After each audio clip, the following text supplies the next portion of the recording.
It started with a tremor. Not the kind you feel in your bones, but the kind that creeps into a room like a shadow that doesn't belong. The chamber was packed, tiered with over 100 representatives from over a dozen galaxies. All colors, shapes, languages, some too bizarre to describe. But all of them had one thing in common. They had no respect for humans. Council Protocol Room 9X had never seen a human walk through its curved doors, not since Earth was granted provisional observation status in the Galactic Order. They were newcomers, late bloomers, loud, chaotic, emotional, useful in war, unpredictable in peace, and now here came Ambassador Cade Nolan, first human ever granted diplomat status. He walked in slow, calm, hands at his sides. No weapon, no translator needed. He didn't wear any armor. Just the standard Earth-given diplomatic black suit, tight at the collar. His eyes scanned the crowd once. No fear. That's what ticked some of them off right away. His calm. His presence didn't match the species file they had on humans. Some of the counselors exchanged signals. Silent. Fast. Almost nervous. Cade stopped in front of the speaker's pedestal, looked up at the Galactic High Executor, an 8-limbed, silver-skinned giant from the Talari Dominion. He cleared his throat once. The mic adjusted. The lights dimmed. "I represent Earth, a member of the United Human Colonies," he said clearly. "We were summoned under the accusation of sabotage on the outpost of Lyrae 7. I'm here to address that." Murmurs spread like sparks. The representative of the Jalek hive leaned forward, its mandibles clicking. "Your species was warned, Ambassador.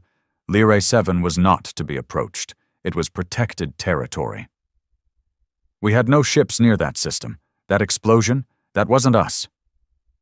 The council stirred. Another voice cut through, sleek, smooth, threatening. "You expect us to believe your kind didn't meddle?" asked Ambassador Retkar of the Velhri Ascendancy, a race that looked like upright eels, always slick with biofluid. "Human colonies are spreading like infestation. Chaos follows wherever you go." Cade smiled faintly. "Funny. That's how we describe most of you." The chamber fell into silence. He'd crossed a line. Everyone knew it. Even he knew it. And he didn't care. That was the moment things shifted. The Jalek envoy gave a high-pitched signal. 4 guards appeared. Tall, armored, from a species bred for enforcement. Not quite military, but close enough. "This meeting is terminated. The human will be taken for questioning. Earth's status is suspended pending investigation." Cade didn't move. The guards stepped forward. Slow, deliberate. Their boots echoed on the chamber floor. He looked at them, then back at the council. "You're making a mistake," he said, voice low. One of the guards reached for his arm. That was the moment it all went sideways. The lights flickered. Just once. In that blink of time, the temperature dropped, just enough for every species in the room to feel it, and then Cade moved. No, he changed. It was subtle at first. His skin lost its pinkish hue, turned pale, then translucent. His eyes dimmed, pupils fading into dark pits like twin wells. His voice dropped into something layered, like 3 beings speaking through him. "You think you know what humanity is," he said quietly, "but all you've seen are our explorers, our dreamers, our soldiers." The guard stepped back, but it was too late. Something shifted in the air, like pressure crashing down. Cade's body pulsed. Not grew, just unfolded, like he'd been compressed into something too small. A terrible hum filled the chamber, beyond hearing, deeper than sound. Some species clutched their heads. A few screamed. "Let me show you what lies beneath." One of the guards raised a weapon. Too slow. Cade didn't touch him. Didn't need to. The guard's chest just crumpled inward, like paper crushed in an invisible fist, Gasps, screams, panic. The Velry ambassador slipped backward, slithering out of his chair. What are you? Cade turned his gaze toward him. You wanted to see the human threat. Now you've summoned it. And then he smiled. But it wasn't human. Not anymore. The air in Council Chamber 9X thickened, not with smoke or fire, but with dread. The guards who had dared approach Ambassador Cade Nolan now lay sprawled on the floor, broken, bent in unnatural angles, expressions frozen mid-scream. The echo of that unseen force still pulsed through the chamber like a second heartbeat, and no one could explain it. No weapon had been fired, no technology triggered, just presence. A raw, suffocating presence radiating from the human form still standing calmly at the center. Except now, it wasn't quite human anymore. The thing that called itself Cade lifted his head, and his skin shimmered like dark glass rippling over molten metal. Not armor, not tech, something biological, alive, ancient. Beneath the surface, veins pulsed with deep red light, like magma coursing just under the surface of a world too young to cool. You all call yourselves advanced, Cade said, voice now layered with a deep resonance that shook the columns of the chamber. You rule sectors, you boast about peace, yet you operate from fear, from secrets. You summon violence with politics and dress executions in ceremony. The Jalek Hive envoy tried to issue a retreat signal, but the signal pulse was instantly silenced, crushed in transmission. Cade turned to the center dais, where the High Executor of the Galactic Council sat frozen in place, his shimmering limbs twitching in confusion and calculation. Explain, the Executor demanded, his voice metallic and strained, trying to project dominance. What are you? Cade tilted his head slowly. Studying the Executor like a child might study an insect crawling too close to its foot. You thought Earth was weak. You thought the humans who came before were just variables, trouble, emotional, primitive. You never once asked why we survived everything you threw at us. A hologram flickered to life, unprompted from Cade's wrist.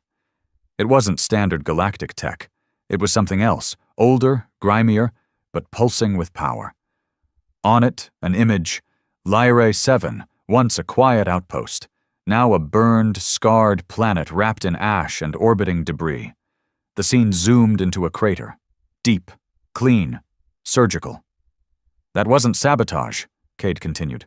It was a strike, deliberate, precise. Human miners dead, 73 of them, no weapons, no defenses, just workers. The chamber began to stir, but Cade wasn't finished. You weren't just testing our territory. You were testing our restraint. His voice dropped to a whisper so cold it stilled even the insectoid chatter of the lower tiers. And you failed to consider who exactly you were provoking. A small orb detached from the hologram and floated mid-air, a memory sphere. Old Earth tech. Most aliens dismissed them as crude, until it activated. A voice filled the chamber. Female, fierce, familiar. Ambassador Nolan, you are hereby authorized to initiate Protocol Iron Mercy. I repeat, Iron Mercy is approved. Show them what we buried. Some of the older council members twitched at the phrase. Others glanced around, searching for recognition, but most didn't know what it meant. Until the lights flickered again. This time for longer. Then, complete blackout. No systems, no connection, no sensors, nothing. Panic rose. Some tried to teleport. They couldn't. Others activated comms. Silence. When emergency backup power finally kicked in, only a faint emergency glow lit the chamber. The vast council dome, once a monument to peace, now looked like a tomb. And Cade was no longer alone.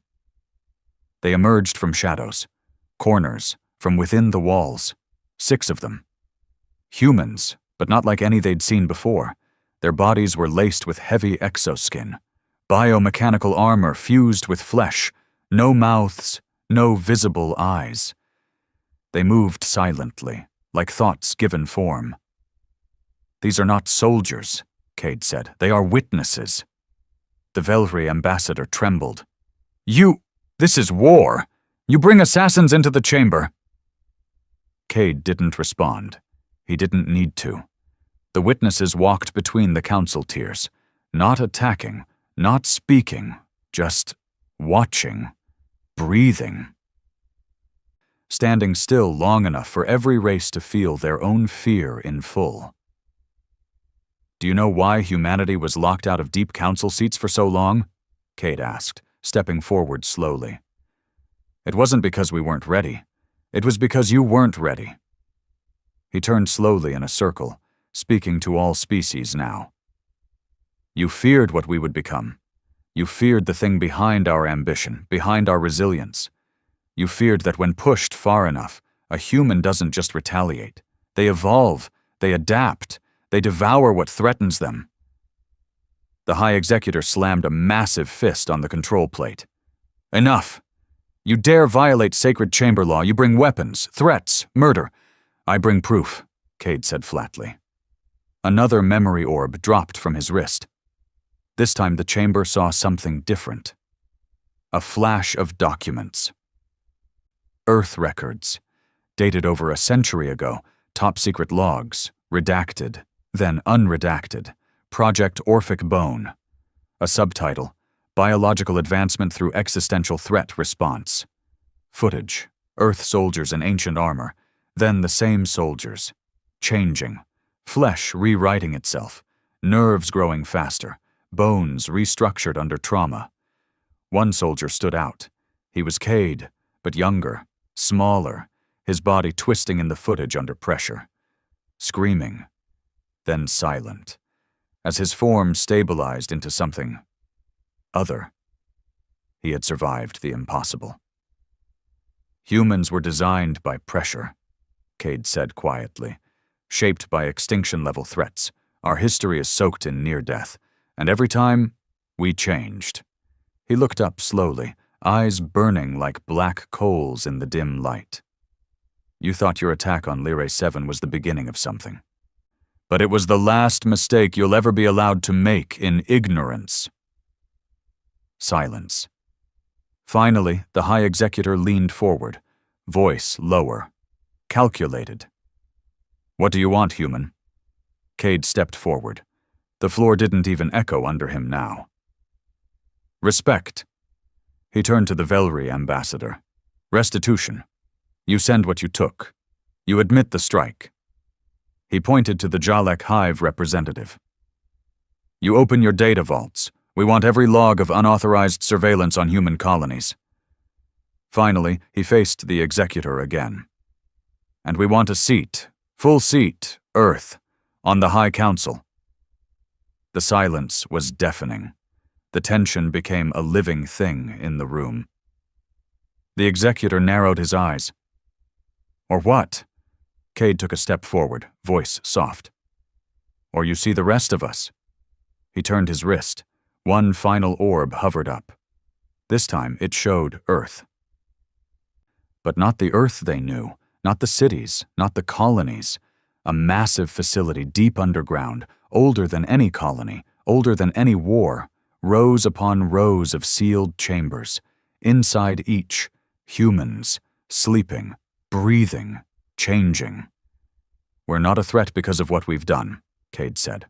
"We're a threat because of what we haven't used yet."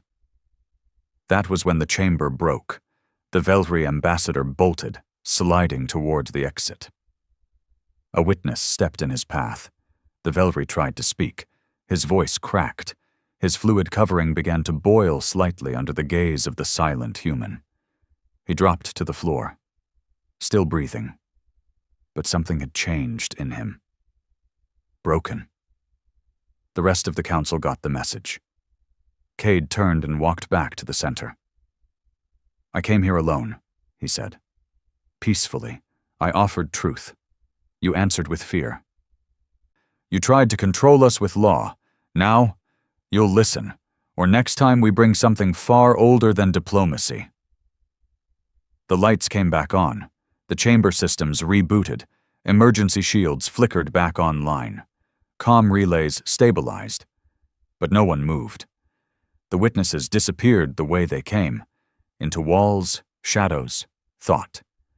And Cade stood, once again looking like a human in a black suit. Simple, calm, no weapons, just a diplomat. But now the chamber looked at him differently, as if they had finally seen not a man, but a message, one carved in evolution, buried in fear, and brought to light through blood. The council chamber lay quiet after the storm. No one moved, not even the air systems seemed to breathe properly. When the lights had come back, and the witnesses had melted into shadows, all that remained was silence and the echo of a truth too big to ignore. Ambassador Cade Nolan had walked out without a single hand raised against him. No one stopped him. No one dared. Behind him 4 bodies remained, the guards who had tried to restrain him. Dead, or something worse. Their flesh hadn't just been crushed, it had been rewritten. The autopsies would show no cause of death.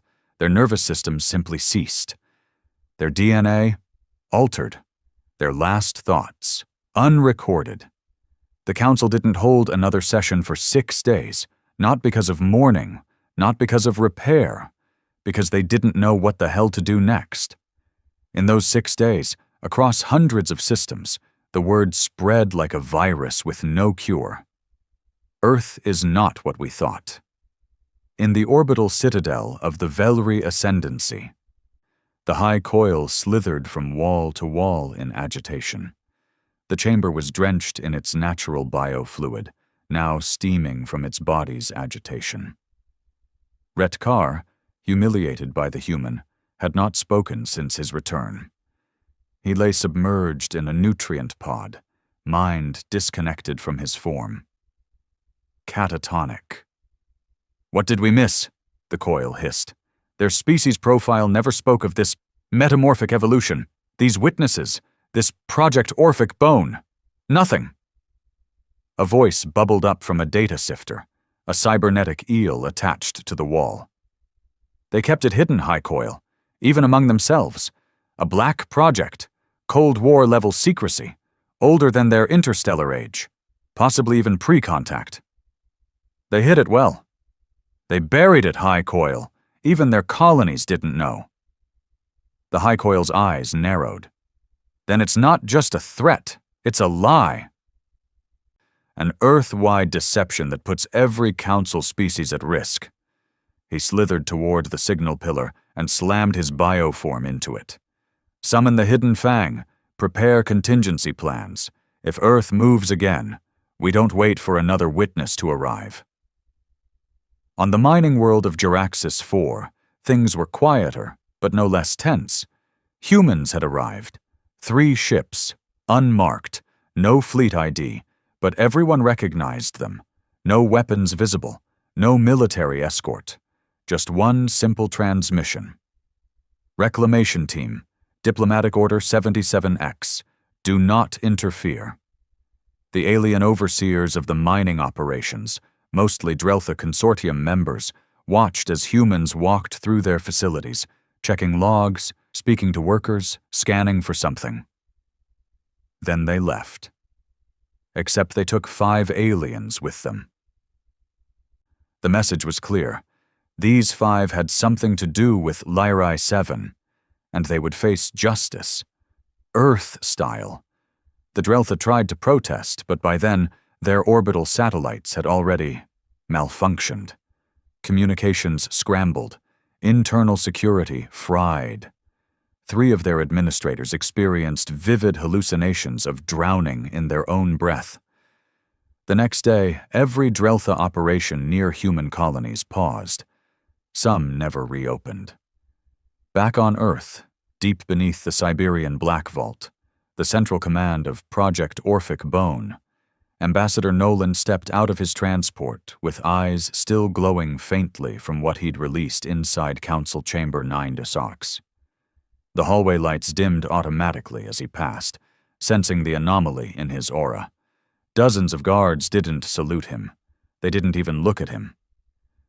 Most of them had been trained not to. Waiting for him in the vault chamber was Director Vera, head of the project. A woman in her late 50s, with cybernetic plates across her skull and a permanent IV in her left arm. She was the only person Cade respected enough to pause for. "You let them see it," she said without turning around. "They forced my hand. They weren't ready. They were never going to be ready." She turned then, her face pale but calm. "You risked too much." Cade's jaw tightened. "They killed our people. Lyrae 7 wasn't just sabotage. They were studying what would happen if they removed humans under peace protocols. A stress test." Vera's fingers danced across a holopad, bringing up raw video from the outpost, not the public footage. The real files, security feeds recovered through backdoor uplinks. She pointed to a frame, an alien figure, blurred by shielding, planting something near the refinery power core. Not a bomb, a decay spike. Slow, subtle, untraceable. "They wanted it to look like an accident," Vera said. "That's why they waited for the shift change. Less witnesses, fewer bodies, less noise." "They failed," Cade replied. "Now we return the favor." Vera turned to him sharply.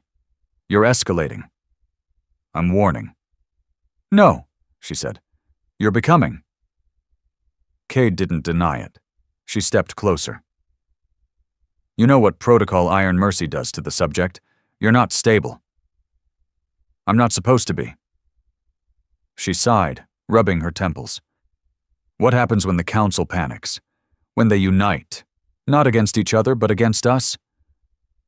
Cade stared into the dark beyond the vault. "Then they'll finally understand that unity doesn't belong to them anymore." The Galactic Council reconvened on Day 7. The chamber was reduced to half capacity. Entire species had withdrawn. Emergency meetings were being held in isolated systems. Secure channels were flooded with one question: what is humanity hiding? Inside the council, the atmosphere was tense. The Jalek hive arrived cloaked, no members physically present, only remote voice interfaces. The Velry came heavily guarded, with full-body armor and neural blockers. Even the executors carried dampeners. When the session began, the chair remained empty for Earth, for 20 whole minutes. Then the lights shifted again. Not blacked out this time, just dimmed to 40%. Cade entered, alone, no guards, no entourage, no weapons. He stood before them and waited. The High Executor cleared his throat.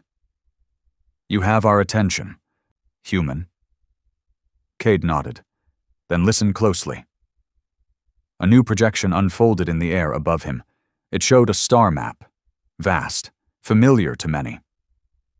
Then Cade zoomed in, on a section most of them had ignored for centuries, a region near the galactic rim, barren, supposedly uninhabitable, radiation belts, unstable space currents. He pointed. "Here lies something we found." The map revealed an anomaly, a black, pulsing rift. Not created, not natural, not ours. He turned slowly. "You thought Earth was your problem." Then he pointed to the rift. "This is why Earth evolved the way it did. This anomaly first appeared 9,000 years ago. Around the same time humans began their earliest civilizations. We've tracked its pulse patterns. They match the trauma cycles of human history." Stunned silence. "You're saying your species is responding to that?" "No," Cade said, eyes glowing again. "I'm saying we were made for it." The chamber broke into shouts. Disbelief, fear, accusation. The High Executor pounded his platform. "What kind of madness is this? You're implying your species is a failsafe? Cade smiled. No, we're the firewall. He cut off the map. The rift vanished. Then he stepped back and let the fear do its work. You've spent centuries calling us primitive, dangerous, emotional. You feared what we might become. And still, despite all your fleets, your AI, your gods, you couldn't touch that rift. You couldn't even approach it. But we can. He turned to walk out, but paused. You're scared of what I showed you in that chamber. He glanced over his shoulder. You should be more scared of what I didn't show you. And then he left, leaving behind a chamber that would never be the same. Across 1,000 star systems, the galaxy held its breath. Cade Nolan's message didn't just shake the council chambers, it cracked the foundation of what most species believed about human history, about their own safety, about reality. A firewall. That was the word he used. But against what? That wasn't just a threat, it was a warning. And perhaps the most terrifying part was that humanity seemed less like a threat and more like a response. But the real storm was only beginning. Deep inside the Varkon Nebula, within the ancient fortress of Avanhal's Loop, the black spiral met in secret. These weren't diplomats, these weren't leaders. These were the quiet architects of survival. The ones who didn't trust law, treaties, or words. There were only 6 of them. One from each of the dominant species outside the Council's spotlight.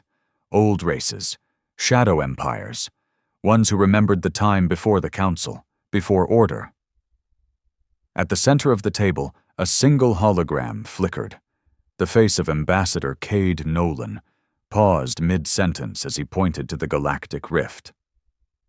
The voice of High Seer Ulthar, a gelatinous being from the Shattermind cluster, rippled across the chamber. We allowed the humans to rise. They should have stayed in their gravity wells. Now they claim they are guardians against something else, something older? The creature beside him, cloaked in armor made of organic bone, hissed. Then they know about the vaults. Eyes, or whatever counted as them, turned. You believe Earth has contact? Not just contact, said the armored being. They were built for this, or built by it. The chamber fell silent. The only sound was the echo of an old term. Forbidden. Ancient. The architects. No one had spoken that name aloud in centuries. On Earth, Cade Nolan sat in a quiet room, far below the public chambers of the United Human Colonies. Not a war room, not a laboratory. This was a vault lined with books, ancient, real, paper and ink, sealed in atmosphere-proof glass, titles like The Genesis Equation and Redshift, the Birth Algorithm filled the walls. Across from him sat Dr. Mara Delane, the last surviving member of the Project Chrono seeding team, a black-budget program older than most spacefaring nations. She was dying, skin brittle, voice shaking, but her eyes still burned with clarity. You said it, didn't you? She asked. Cade nodded. I had to. She sighed. Then they'll never trust you again. They already didn't. She looked down at the book in her lap. The Inherited Flame.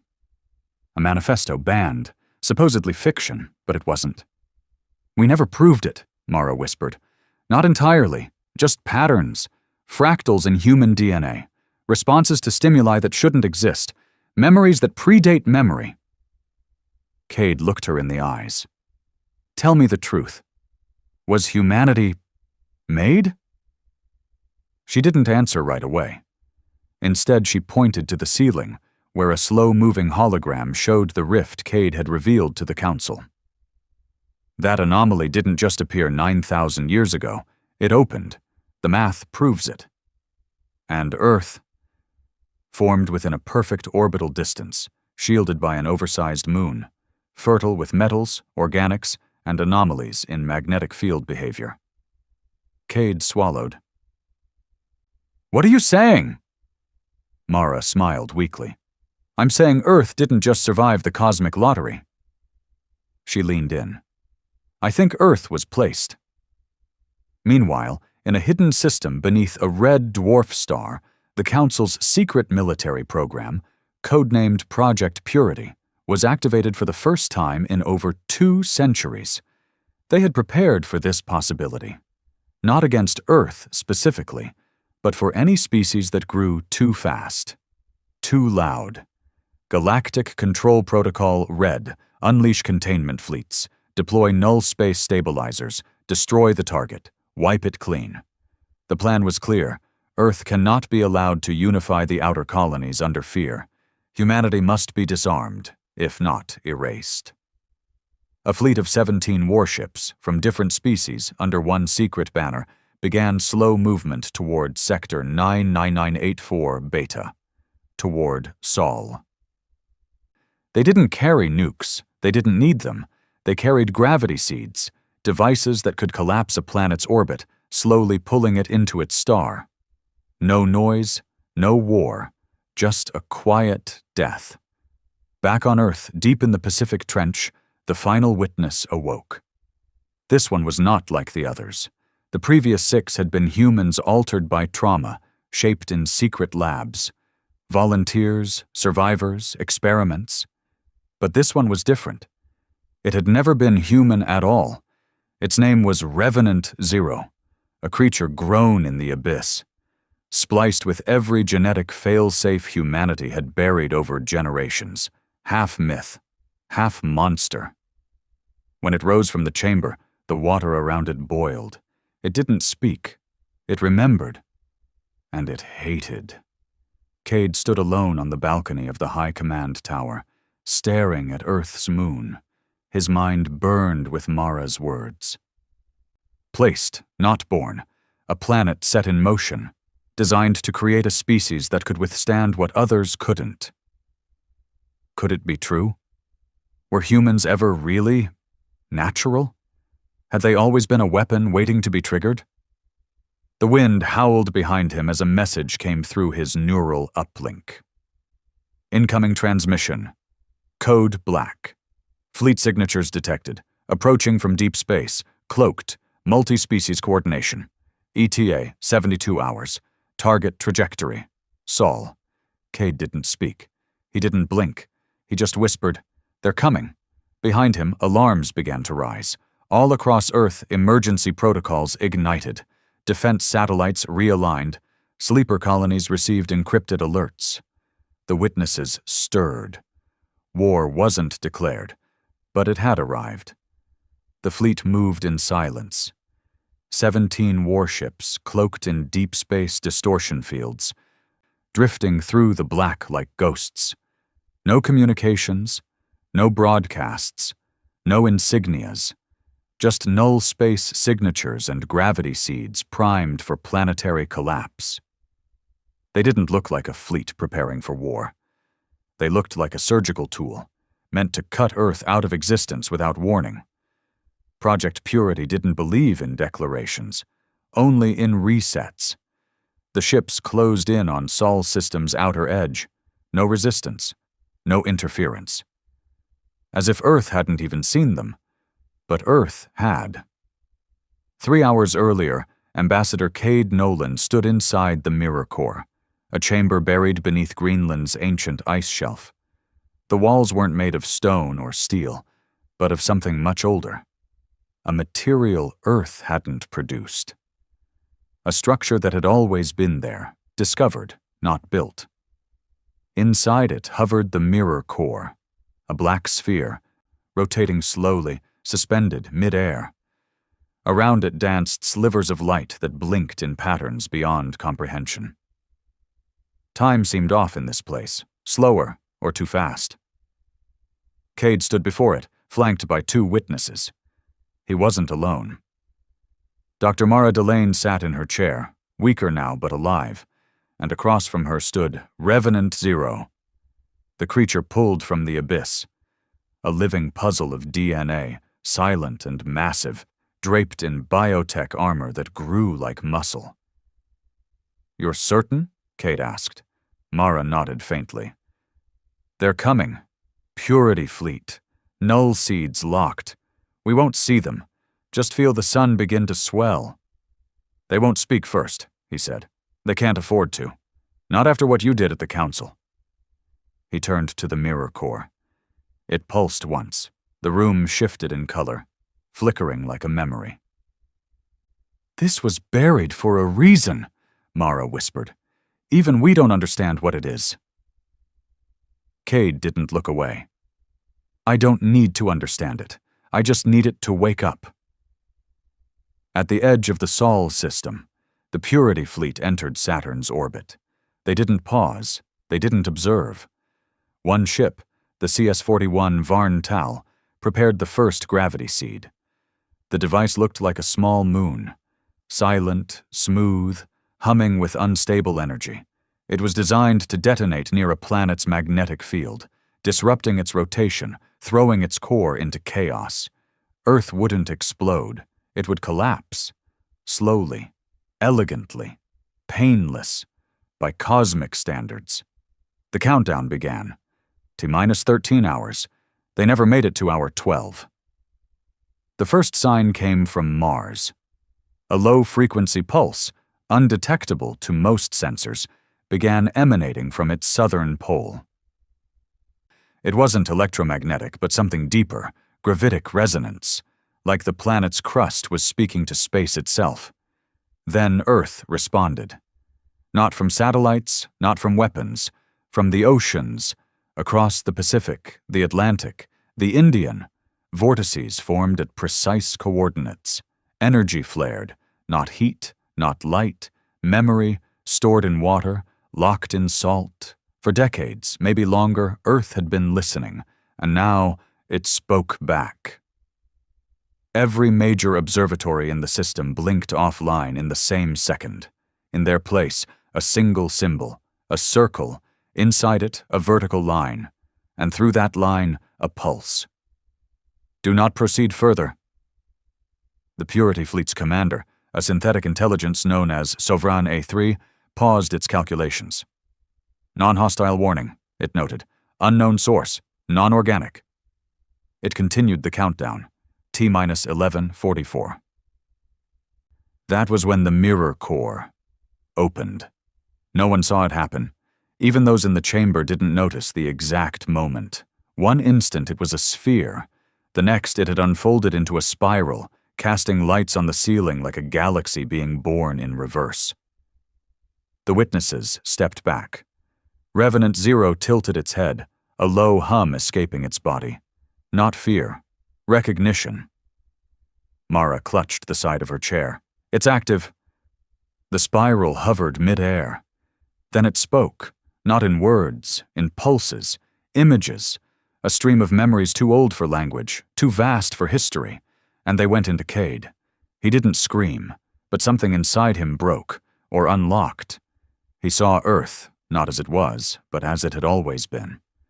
A seed, planted deliberately, designed to grow a species capable of containing chaos, not preventing it, not defeating it, just holding it back. He saw the rift, an eye in space, never blinking, always watching. It had been closed once, sealed by a force too ancient to name, but seals degrade, and when it opened again, the architects knew the galaxy wouldn't survive it, not without something new, something dangerous. So they forged humans, not perfect, just perfectly adaptable, born in chaos, thriving in trauma, evolving under pressure, every war, every plague, every extinction event, intentional, refinement through fire. Cade fell to his knees. The Mirror Core's final message burned through his mind. You were not made to lead, you were made to last. In orbit, the Purity Fleet began to shift uneasily. Their sensors were blinding with false readings. Black holes forming near the asteroid belt, then vanishing. Ships detecting echoes of themselves from 5 seconds in the future. The gravity seed arming core melted, not exploded, melted into words. 3 words. "We see you." Sovereign A3 attempted to eject the device. It was already gone. Then, without warning, Earth vanished. To outside observers, Earth simply disappeared from all scans. No energy burst, no movement, no propulsion. One frame it was there. The next, it wasn't. The Purity fleet froze. Panic rippled silently through the command codes. The captains couldn't speak. The AI couldn't process. Then Earth returned. Exactly 0.7 seconds later. Same orbit, same rotation, but everything was different. The sun flared, then bent inward. Not from gravity, from memory. As if it had just remembered something terrible. All 17 ships began to fail. Not from damage, from forgetting what they were. Logs overwritten. Crew identities erased. Synthetic AI began to dissolve their own cores. Then Earth sent its final message, across all channels, in all languages, in one voice. "You have seen what sleeps beneath our skin. Do not knock again." On Earth, Cade stood within the spiral.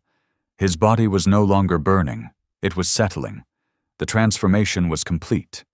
But it wasn't a mutation. It was a reversion. The human form, perfected not by evolution, but by design. The architects had made him as a template, a reset switch, a reminder. And now the rest of the galaxy finally understood. Humanity wasn't trying to dominate.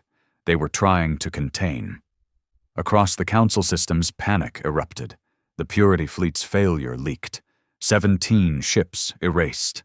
A strike that never landed. And Earth untouched, undeterred, evolving. Some species called for surrender. Others called for war. A few whispered of joining Earth instead, of kneeling before the firewall. But deep beyond the rift, something else was stirring. Something that had felt Earth's pulse echo into the void. And it was curious. It hadn't moved in millennia. Now it turned. It didn't take long for the galaxy to fracture. The loss of the Purity fleet wasn't just a military failure. It was a psychological collapse. 17 warships from different species, armed with the most secret and devastating technology, had simply vanished without resistance. Erased not by force, but by something older, something that seemed to bend the very concept of reality. The Council tried to contain it. They lied, called it an accident, blamed a solar flare, said it was a rogue black hole that had destabilized the fleet's path. But the galaxy wasn't listening anymore. Across every major quadrant, riots sparked in alien cities. Protests, uprisings, not for Earth, but for truth. People didn't want war. They wanted to know what Earth had seen, what Cade Nolan had revealed, and what the Council was still hiding.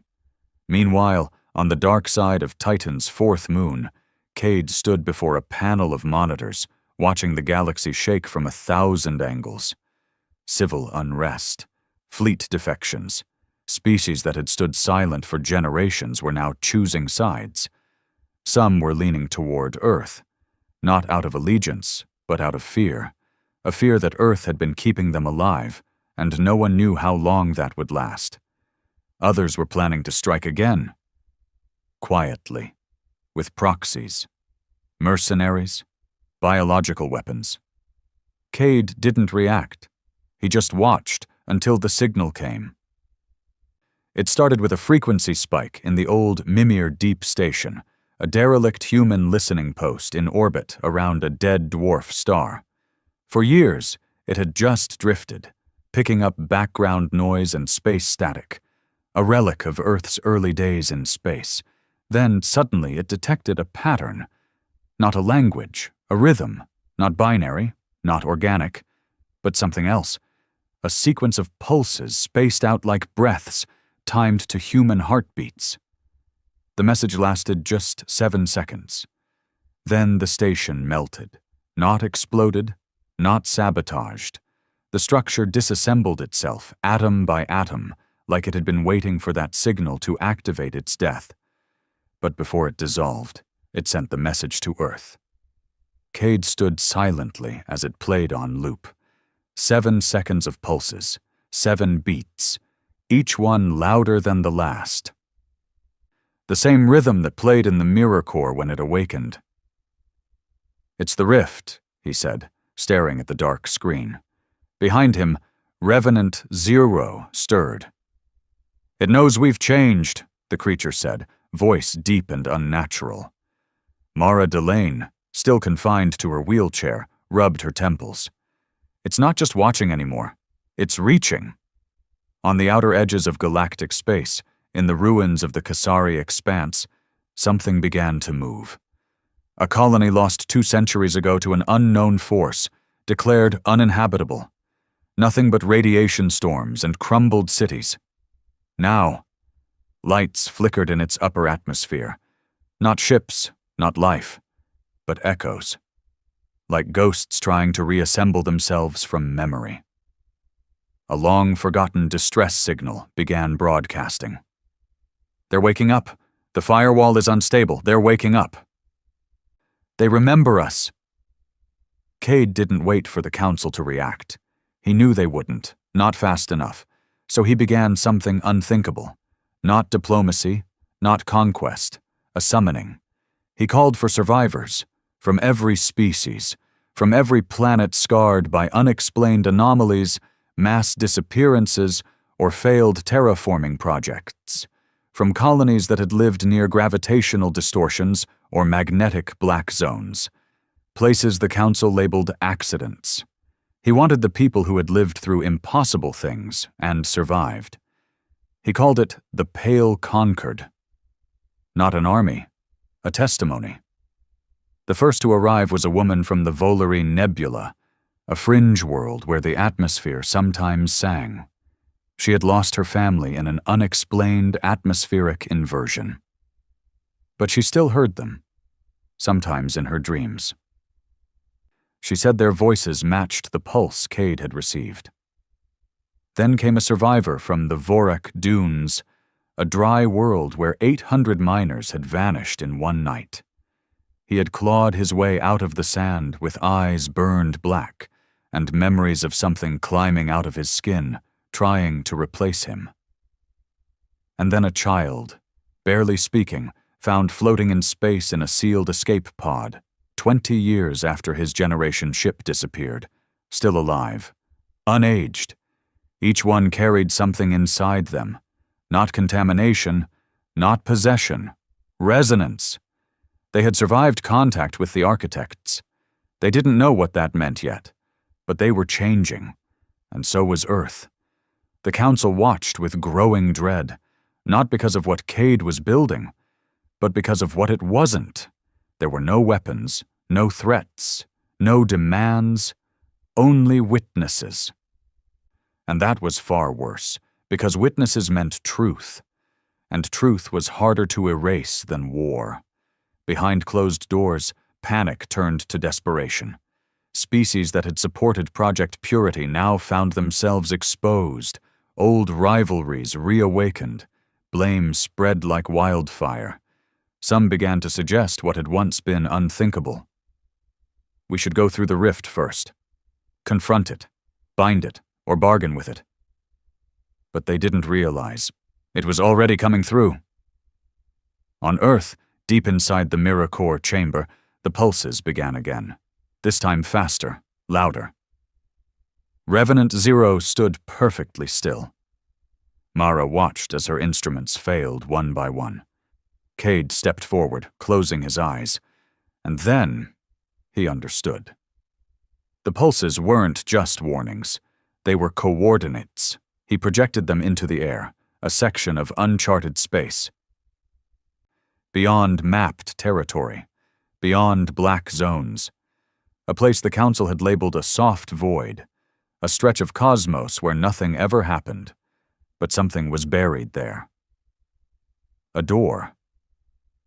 Cade opened a secure channel and transmitted only one phrase to the Pale Concord members.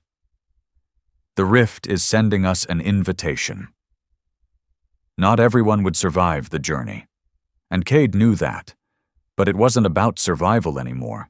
It was about understanding what humanity was actually built for. They weren't chosen because they were noble, or smart, or brave. They were chosen because they were resilient enough to look into the dark and not blink. The rift was waking up, and Earth had the only eyes wide enough to see. The ship built to breach the void had no name. It wasn't a warship. It wasn't a vessel of science. It was grown, fused from a blend of Earth's most secret biotech and something else pulled from beneath the Pacific Trench. Something not listed in any human database.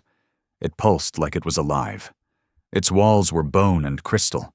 Its control systems responded to thought, not commands. The Pale Concord stood at the center of it. 27 beings from 15 different species. Survivors. Changed, scarred. Chosen not by rank or politics, but by pain. Cade Nolan stood among them, his body calmer now, but still bearing the flickers of energy that the mirror core had burned into his veins. Behind his eyes, the coordinates burned. In front of him, a black sea of space. Beyond it, the rift. The galactic map called it the soft void.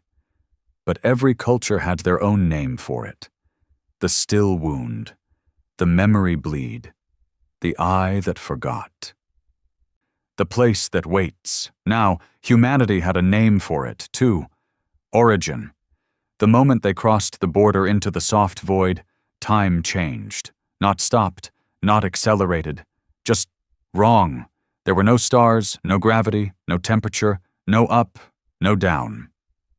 The ship moved by intention, not engine. The survivors stood in silence, letting the ship breathe through them. Some fell into memories. Some into nightmares. Cade held himself together by focusing on one thing. The signal.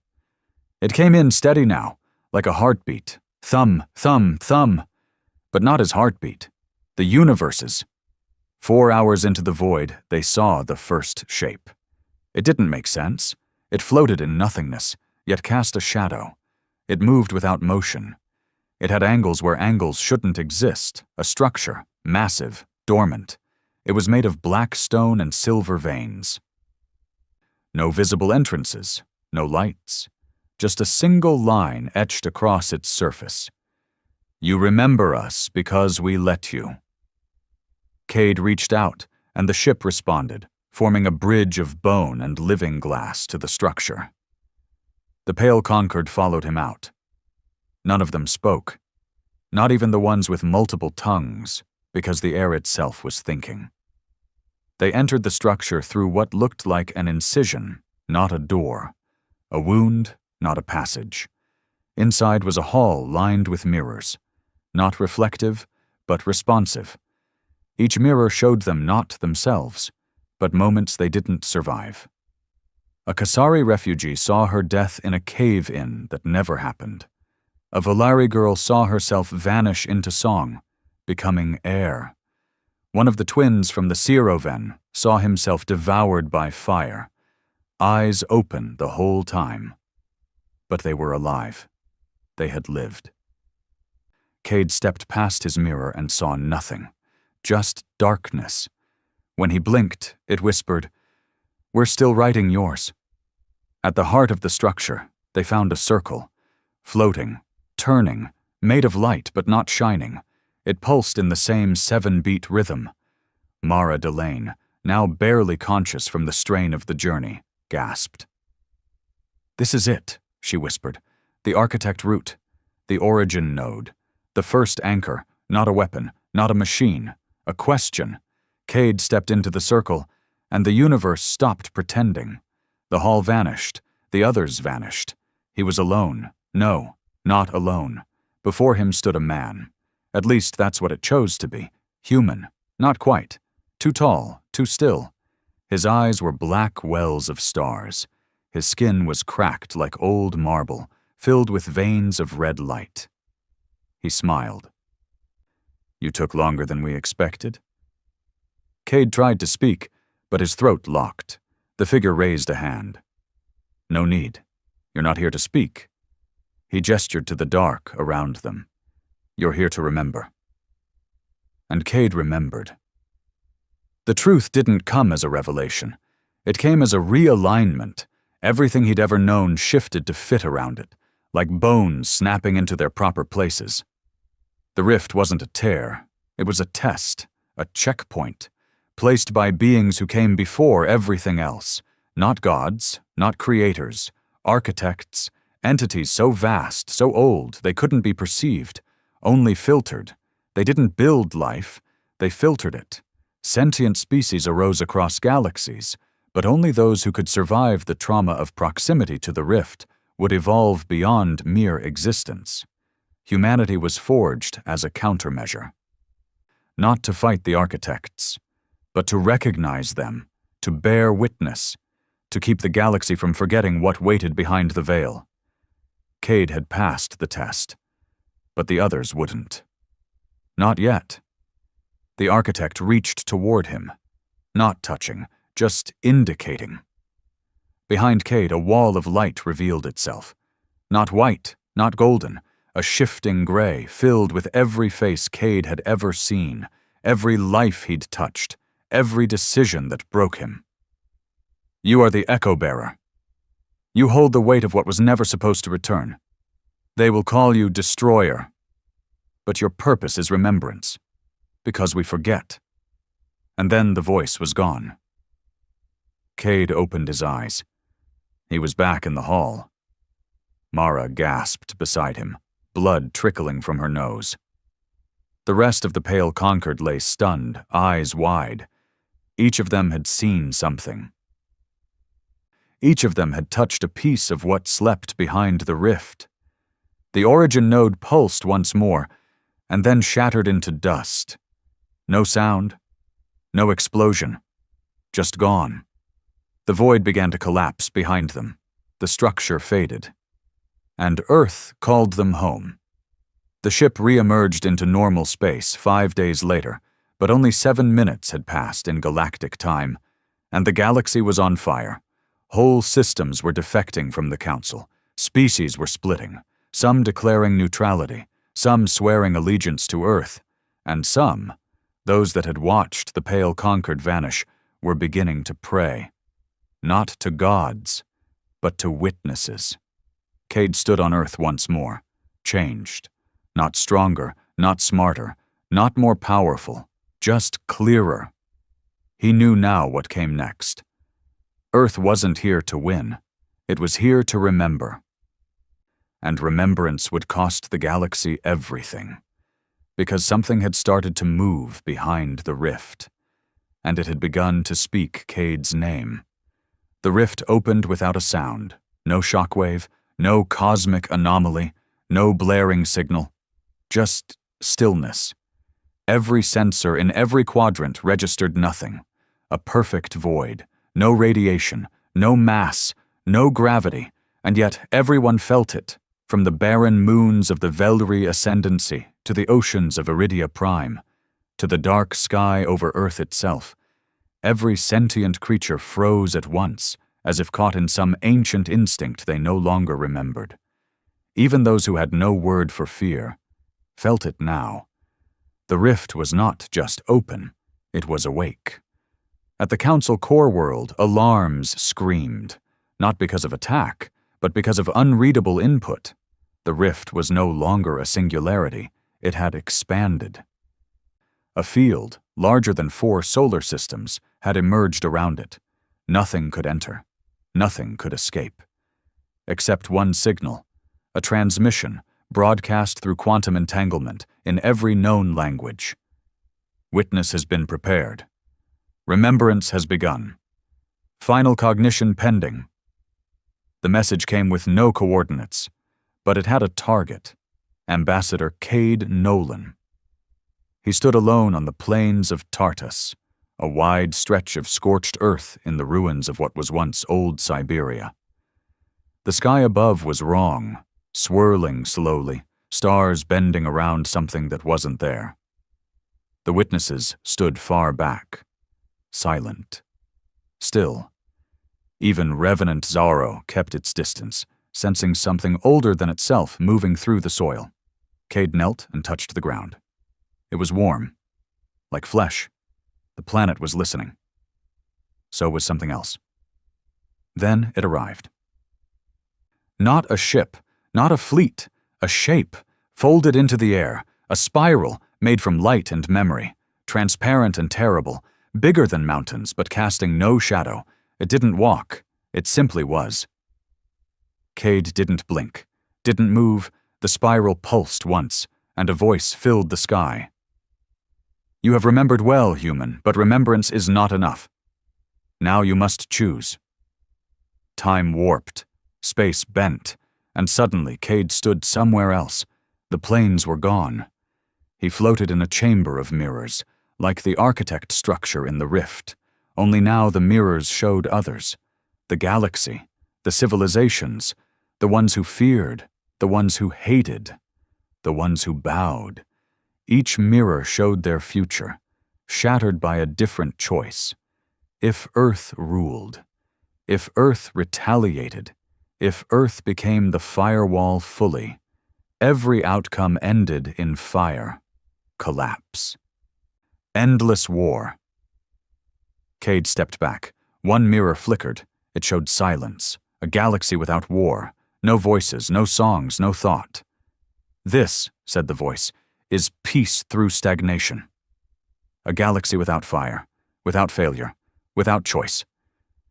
Your species has been tested for one purpose, to carry memory, to protect chaos. Now we ask you, do you protect the galaxy from us? Or do you protect it from itself? Cade breathed slowly. The architect's meaning was clear. The rift was opening for a reason. The architects were returning not to conquer, but to cleanse. Wipe everything. Let it start again. Unless humanity stopped them. But stopping them would mean changing Earth forever. Turning humanity into something else. A vessel of containment. A final firewall. No more nations, no more war, no more growth. Just preservation. Cade's hands shook. The choice wasn't power, it was burden. Back on Earth, the rift split wider. Across the galaxy, people screamed. Some clawed their eyes out, unable to endure the visions pouring into their minds. Others fell silent, paralyzed by memories they never lived. Whole systems dropped offline. Ships turned inside out. Artificial intelligences begged for deletion, all waiting on one man. One choice. Cade looked up into the void. He saw faces, not gods, just echoes. Billions of civilizations before this one. All erased. All buried. Their only mistake. They forgot. Earth hadn't. That was why they had been chosen, not because they were good, but because they refused to let go. He closed his eyes. He saw his mother. His first breath in space, his first lie, his last love. He saw the council guards breaking under his presence. The Purity Fleet dissolving in the dark, the Mirror Corps whispering its final warning. He saw a child on a dirt floor on a forgotten colony, telling stories about stars. And then he saw the rift, waiting. I choose, he whispered. The air trembled. The architect leaned closer. Say it. Cade opened his eyes, tears burning down his face. I choose to remember. The rift stopped expanding. The pulse ceased. The architect's shape began to unravel, folding back into thought. Then we are at peace. We will remain buried. But remember this. Peace is a memory. And memory is pain. Guard it well, human. For next time, we will not ask. Earth lit up. Not in fire, in connection. Satellites resynced, colonies stabilized. The pale conquered survivors all collapsed at once. Safely. Alive. Changed forever. Mara Delane, far away in her resting pod, smiled through her tears before her heart finally stopped. Revenant Zero dropped to its knees and whispered a word no one had taught it. Home, the council broke, its power shattered, but not in war, in truth. Species began rewriting their doctrines. Old enemies embraced. Fleets turned inward. Wounds opened and began to heal because they had seen the choice and the one who made it. Cade Nolan never returned to politics. He disappeared from public sight 2 days later. Some say he walked into the rift. Some say he became part of Earth itself. Others say he died. But one thing is certain. Wherever the rift stirs, wherever civilizations begin to forget, he returns, not as a man, but as a memory. Final transmission received from the pale conquered memory beacon. Humanity was never meant to lead. We were meant to hurt, to carry, to scream when others stayed silent. And in that pain, we preserved everything. We are the scar the galaxy needs to remember its wounds. We are the firewall. We are the witness. We are humanity.